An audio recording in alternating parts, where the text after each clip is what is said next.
Welcome back, everyone. Welcome to the program. If you're new, I'm so glad you're here. Thank you very much for joining. If you're new, please make sure that you are subscribed to World Affairs in Context on Substack or Patreon for more and exclusive content. Just follow the links in the video description below to get connected. It takes a couple of seconds. I would love to see you there. For a very long time, Cuba sat in a very strange geopolitical limbo. Washington has been sanctioning it, has been isolating it, economically strangling it, but it has remained out of the mainstream media narrative and has transformed into effectively background noise in American foreign policy. Well, that changed just several days ago on January the 29th, when Donald Trump signed an executive order that formally declared a national emergency over Cuba. I wrote an entire post on this on my Patreon and Substack, and it is free to read, and I will link that post in the description below. On paper, it's all about Havana, of course, but in reality, this is about something much bigger. This is about the United States reasserting dominance in a world that no longer automatically wants to accept it. It is about the United States effectively attempting to freeze the time and revert back to unipolarity. Well, we already crossed that bridge. The world is multipolar. What makes Trump's order extraordinary isn't just the escalation against Cuba, of course, that has been bullied for decades by the United States. It's the language. For the first time in this context, a U.S. presidential order explicitly labels Russia as a hostile country and a dangerous adversary, and not in Ukraine, not in Europe, but in the Caribbean. Cuba is framed as an unusual and extraordinary threat to U.S. national security, believe it or not.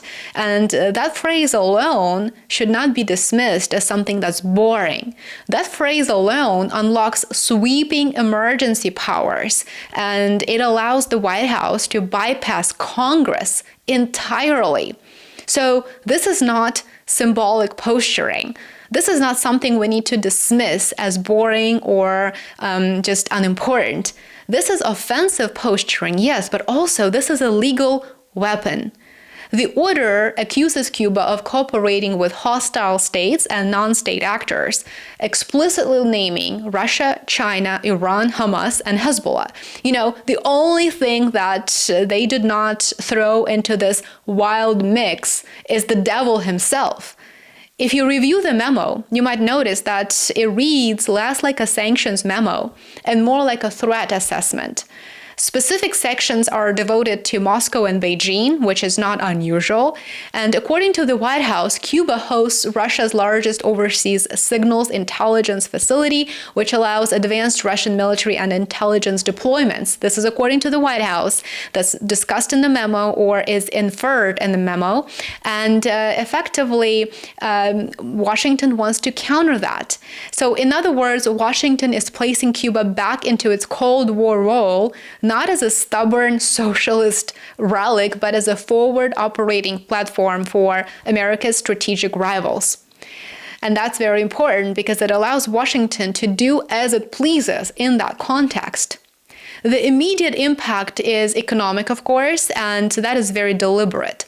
Trump imposed new ad valorem tariffs on imports from any country that directly or indirectly supplies oil to Cuba. This is, of course, classic Washington playbook. Instead of blockading Cuba directly, the United States targets everyone around it. Oil is the pressure point because Cuba's economy depends on imported fuel. By sanctioning suppliers, Washington is effectively extending secondary sanctions to other states. So effectively it says, well, do business with Havana and you will pay the price. It's done it with Iran before and many other states. We've seen this game before. We've seen it in Syria, Iran, Venezuela, Libya, and many other areas. The goal is always the same: economic collapse, internal instability, social unrest, suffering of ordinary civilians, and eventually regime change. It rarely works the way it's advertised, of course, but that has never stopped it from being a bipartisan policy. The human cost, meanwhile, is staggering. Western sanctions regimes have been linked to tens of millions of deaths worldwide in the global south. That's not just rhetoric, of course, that's documented reality. I wrote an entire article on Substack and Patreon about a recent study published in The Lancet by an American academic, Dr. Francisco Rodriguez Caballero, that showed Western sanctions took millions of lives in the global south. And yet the policy toolbox never changes. It is just too convenient. This order stops short of announcing a naval blockade effectively, but the direction is unmistakable. With Venezuela's oil exports already disrupted, and Venezuela's oil exports were key to Cuba's energy supply, U.S. attention, partially, of course, now tied up by Iran, but Washington appears to be sequencing its pressure campaigns. That's what it appears to be. Once Venezuela was weakened, Cuba became the next logical target. The Secretary of State, Marco Rubio, didn't even bother to hide it. He openly stated that the United States would love, and those are his words, the U.S. would love to see regime change in Havana. At a time when Washington fully ignored Russia's proposal to extend the key arms control treaty, the START treaty, and U.S.-Russia communication channels are somewhat fraying, the Trump administration has chosen to formally designate Russia as a hostile power in a presidential emergency order and to explicitly oppose its presence in Cuba. That's not accidental, of course. It is part of a broader strategy that is aimed at stripping Moscow of partners and its footholds wherever possible. And so Venezuela has already slipped from Russia's effective orbit, and Iran and Cuba are now squarely in Washington's crosshairs. And we see that. It is very, very obvious for any observer. And timing matters here too. According to the logic that's embedded in this order, at least based on my understanding and interpretation, time is not on Cuba's side. The administration appears in basically just set on forcing a political resolution by the end of 2026 before the next midterms fully reshape the domestic landscape. As I discussed in my article on Substack, according to The Economist, Trump's approval numbers are weakening. Only 38% approve, while 56% disapprove, and that makes foreign policy victories very, very attractive. He wants to claim a win. And so pressure abroad can be sold as strength at home. That's how it typically works. The Trump administration has made its worldview very explicit, and that is the Western Hemisphere is ours, quote unquote. Middle powers and emerging states in the Western Hemisphere are expected to subordinate. And of course, that is neo-colonialism. Instead of troop deployments, Washington now relies on energy choke points, on secondary sanctions, on tariffs, and emergency legal powers. This is pure coercion. But history suggests that this strategy is very risky. Havana has responded predictably. The president of Cuba rejected Trump's threats to, quote, make a deal before it is too late. He insisted that Cuba will not be dictated to. Cuban officials warned that a full fuel cutoff would be catastrophic. It would cripple infrastructure, it would cripple healthcare, transportation, and basic services, non-military services.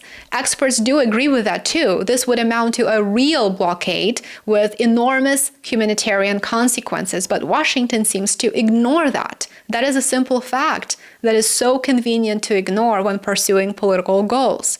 Cuba is undeniably vulnerable. Everybody understands that. But years of sanctions, the collapse of Venezuelan oil support, internal mismanagement, sure, blackouts, inflation, declining tourism, and mass immigration, all of those things have pushed the island into crisis, and Washington seeks to exploit it. Washington believes that economic collapse will lead to political collapse. That assumption has failed repeatedly for over 6 decades, but still it doesn't stop Washington from repeating the same playbook over and over again. What's interesting is that even Chatham House warns that Cuba is not Venezuela. The regime is more cohesive. The security apparatus is more disciplined and there's no organized opposition that is ready to take power. Even in Venezuela, the government remains in place. So what exactly does Washington expect from imposing more sanctions and more pressure on Cuba? It's unclear. So Washington's remaining option is, of course, collective punishment. Cut oil, cut remittances, tighten finance, wait for protests, and if unrest erupts, intervention can be reframed as humanitarian support. This is a very grim logic. The United States has tried to overthrow Cuba's system for more than 60 years. It has failed every single time. But even if the Cuban government were to fail, the question is whether the United States is prepared for the consequences. Thank you so much for watching. I appreciate you being here. Please support my work. I appreciate every single one of you who has become a paid subscriber on YouTube, Patreon, or Substack. Thank you so much for your support. I look forward to seeing you tomorrow. Bye for now.